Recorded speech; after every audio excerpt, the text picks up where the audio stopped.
Hi everybody, welcome back to those who've been hanging with me some time, and welcome to those of you who are new to my channel. I'm Adele Levine, intuitive and medium. All right, so I took a little break. It was really just a week because I had some teeth work done and everything, and I had been posting, all this Halloween stuff. So now we're going to get back to all things spiritual, meaning the dead and paranormal, aliens, all that stuff we're going to get back to.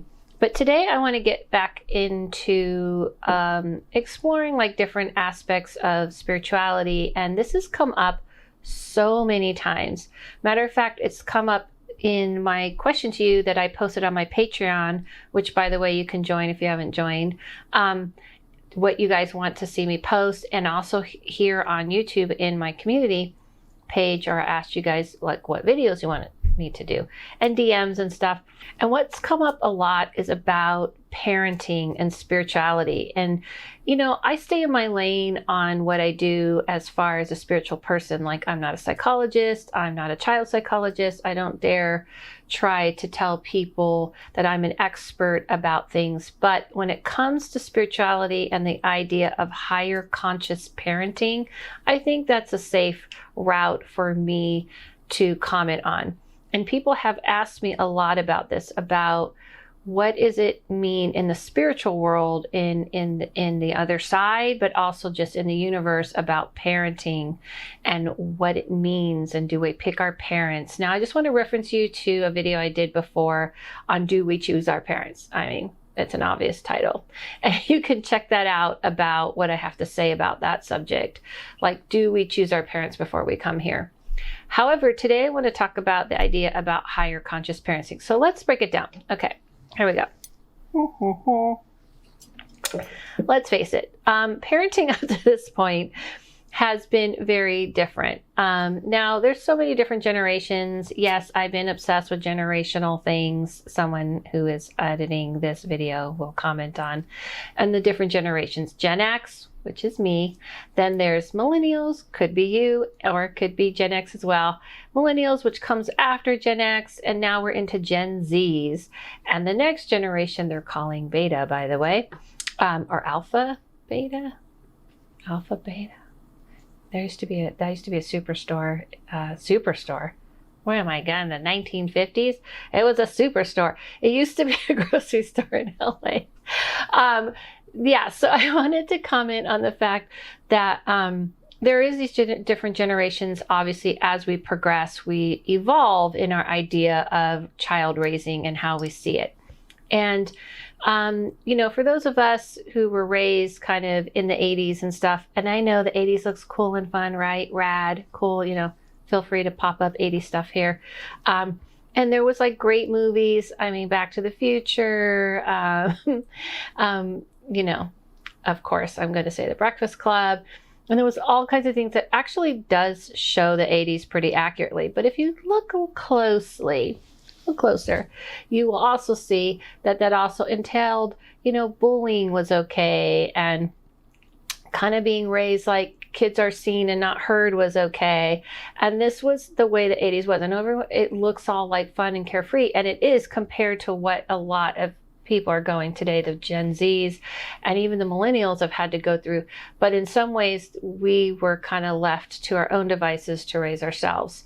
And in a lot of ways, we were latchkey kids. We were pretty much known as being the least, monitored children in that sense, where two parents were working. So before that, the boomers were raised by one parent working and all this. Now listen, I know I'm going to get in the comments like, Adela, not me, blah, blah, blah, blah, blah, blah. I know that there's exceptions to things, but I'm giving you the general take of evolution of conscious parenting. That's what I'm focusing on. I'm more focusing on the fact that looking at children as individuals that have uniqueness of who they are, and seeing them for who they are and raising them in this way.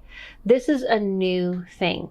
So the one thing I've learned from talking to the dead and talking to people who have passed, and this is why it's come up, matter of fact, it came out over and over today, and it has been coming up over and over in the past few weeks, cue cats who are eating, is that when people pass in their other realm and they come from an older generation, they comment on like, listen, we kind of raised kids the only way we knew. It was okay in those times to punish kids in a certain way. It was okay to treat kids like, listen, no one cares what you have to say, just do what we tell you. This was like a normal concept. Treating kids like we need to get you prepared for the big bad world and we need to toughen you up was kind of a normal way of raising children, and not catering to their emotional needs and catering to their emotions in general. And there's a lot of accusations of we're, are we softening things because, we're making it too soft for the new generation. Well, in fact, what that realm, if you're curious, and the dead has to say is that we're evolving. Many people tell me when they die, look, this is what I knew. I didn't know. There was no self-reflection. There was no Oprah. There was no interwebs. There wasn't like cool, like other apps for people. There wasn't anything to talk to other people about feelings. It wasn't even encouraged. Like even in the 80s, if you went to a therapist, it was still iffy, by the way. It was still like, you need to go to a therapist. It was still new to do self-reflection and to grow. That's my cat. She obviously agrees. So it's like a new thing in that time. Well, today we are so much aware. My no is like to the cat because she's trying to open up the cupboard. We are so much aware about conscious raising. So we're more aware of children being truly who they are and trying to tune into that and go, my child is built like this and they like this and they're into this and they're into that, and I want to see that about them and help nurture them. I want to teach them how to express themselves, how to know about their feelings. And I think we confuse the idea of, are we making it too easy and evolvement? Because the spirit world always says to me that we love the fact that evolving is becoming a thing here, meaning that we are trying to be parents that are raising children in this world with the consciousness, a high consciousness of who they are. I'm not saying that's everywhere, but that is absolutely the direction we're going.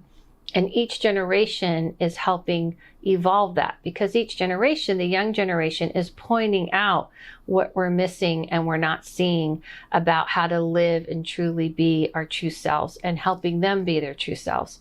So yes, the universe does value childhood quite a lot. As a matter of fact, children are looked at as these light beings that come into this world that remind us of home, where we've all come from and where we're all going to return, and the light in us of hope and evolvement and growth. Children are here to teach us about us. We're not just here to teach them. We're here to teach them how to live in their avatar body on this planet, in this earth. This is how fingers work. This is how our fork works. This is how you walk. This is how you talk. This is how you eat. This, whatever culture you're in, whatever area of the world you're in, you're teaching them this world, and then you're slowly expanding it. The problem that happens with our world is that we don't value childhood. We see it as something like, we're just going to kind of keep them safe and fed and grow them, and, we're only thinking about them as adults, is my point. Everything we're doing is kind of pushing them into adulthood instead of letting them have this childhood, which is, when you're a child, you have this belief and fantasy of the other realm. It's not a fantasy. That's how we tell them it's a fantasy, but a memory, a knowing of a magical world. That's why you're easily to believe that like dragons can appear and unicorns can appear, and that you can make something, you could fly, and children are very easily going into that world. And that's why we have shows like this. Don't you ever pay attention that there's a reason? It's not just because we in the past, it's been treated like, kids just don't know better. They're kind of, maybe they're dumb. They're not as smart as us. It's not that. It's because they're still in touch with that realm and the magic of it. And so it's not like, anything's possible to them, because in the world that they just came from, that we all just came from, because we all were children, that was possible. So when you're being a conscious parent, you're taking into that account and you're letting them have that. You're kind of keeping that intact with them for as long as you can. Now, I've mentioned, I did a long time ago, I did a podcast on when I was doing, my own podcast, but I did it on Waldorf schools, and I went to a Waldorf school. And if you look up Rudolf Steiner, that's what he was about. And I didn't even realize that that was what it was about when I was going, but it's about keeping the magic of the child's imagination intact. So it's letting them stay in that and then slowly introducing to this world. My belief is that by 10, we're kind of solidified into our body. When I see children, I see their spirits are kind of still in between. And that's why if you notice around 10, kids kind of wake up. Even think about your own self. You wake up. If you had a difficult childhood, you start to go, you know what, these people I used to give unconditional love to, trust, I'm not sure if I'm feeling that way. You kind of snap into yourself and you realize maybe I'm just going to have to do this for myself. You wake fully more up in this world. That's why from 0 to 10 on a spiritual level, if you are feeding and letting them feel like safe and feeling the foundation under their feet and exploring and keeping the magic alive, and then they are ready to see the world more and more for what it is. So conscious parenting is that. That's what I'm calling it. I'm sure someone else has called it this before. But the other world, the universe, is very big into protecting children, into understanding this. Now, with that said, I know the next question is why? Why does sometimes it doesn't go this way? And that is because the people who have children have a choice to either grow and evolve. And you've heard people say, I have children and I suddenly became a different person and I evolved and I chose to grow. And you see some people who didn't. And you don't know all that when you're coming to this world. Again, you can look at the video I did on do we choose our parents. But conscious parenting is the idea that you are looking at yourself and you're looking at your child. We're moving away from the listen, I gave you clothes and food and a roof over your head. What more do you want? I mean, if you look back in time, you just kind of kept having children so you could have like more farm like workers or have more workers on hand. And things were so different. Like you don't know, what was going to happen, like, survival rates and all kinds of things. I mean, listen, I know we all like the Ren Fair, but I'm sure wouldn't want to have a baby during that time, would you? Okay. So that's what I'm trying to say. Conscious parenting is we evolve and we progress even in the medical version, but we also are doing it. And it's new. It's really new. I would say the millennials to the Z generation, I'm not saying all because I'm an X and I definitely feel like I have a conscious awareness of this stuff.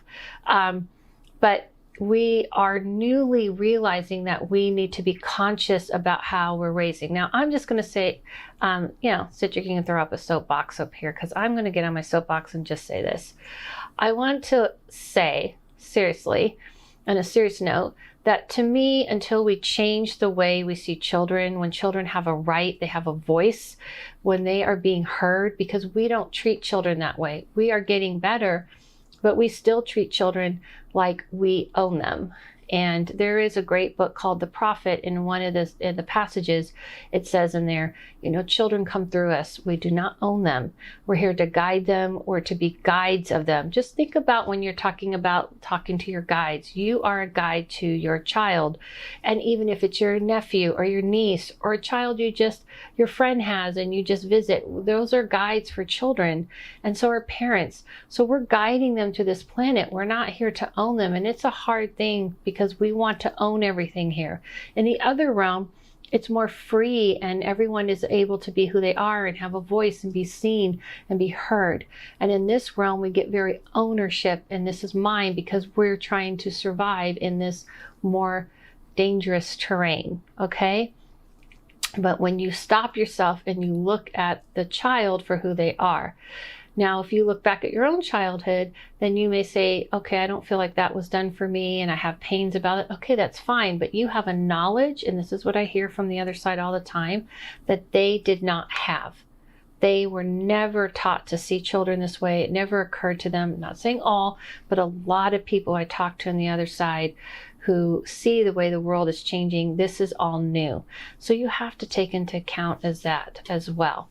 So I'm saying this because this has been brought up. So now I'm caught up so many times that people are interested in spirituality and being a parent and all of that. And I think the best way to look at it is conscious parenting, where you're consciously seeing how your kid ticks.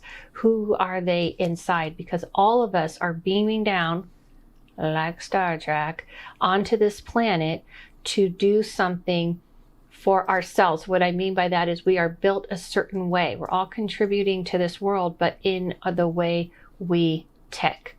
And as a parent or a friend or an aunt or an uncle or whatever, you are helping guide and by seeing that child for who they are. And it is hard because we want to put our own, we have egos and we want to put our own self on the child and kind of like take pride in the fact that maybe they're going in your footsteps or they're like you or whatever.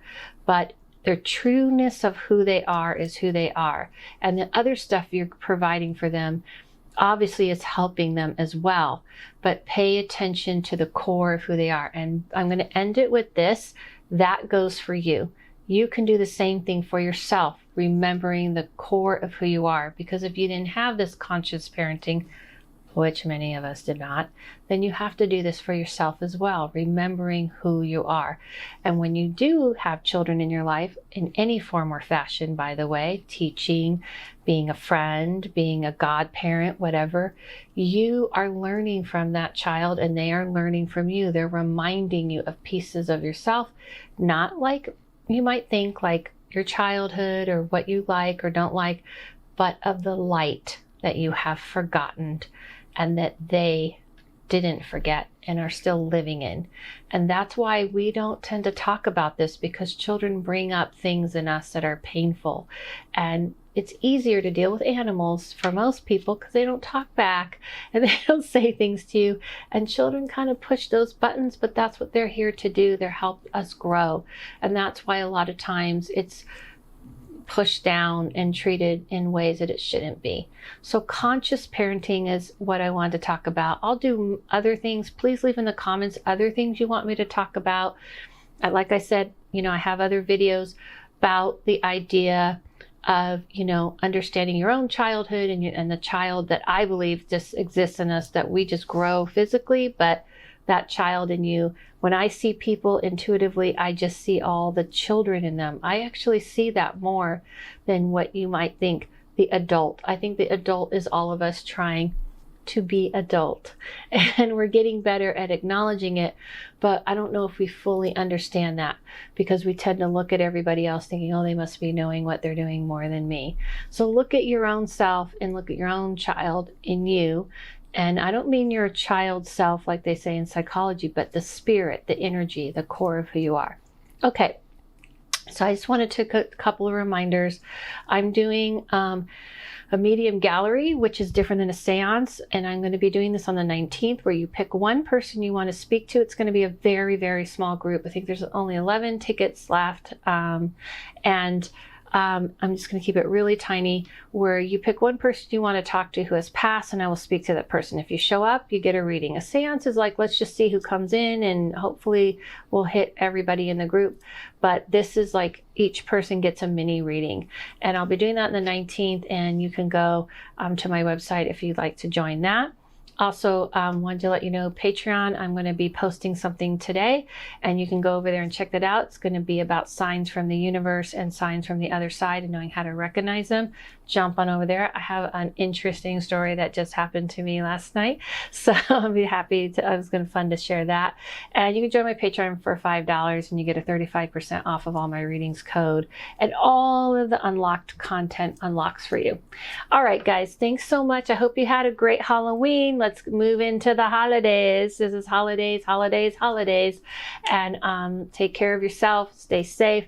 Follow yourself. Follow no one. Listen to your inner voice. And I'll see you soon.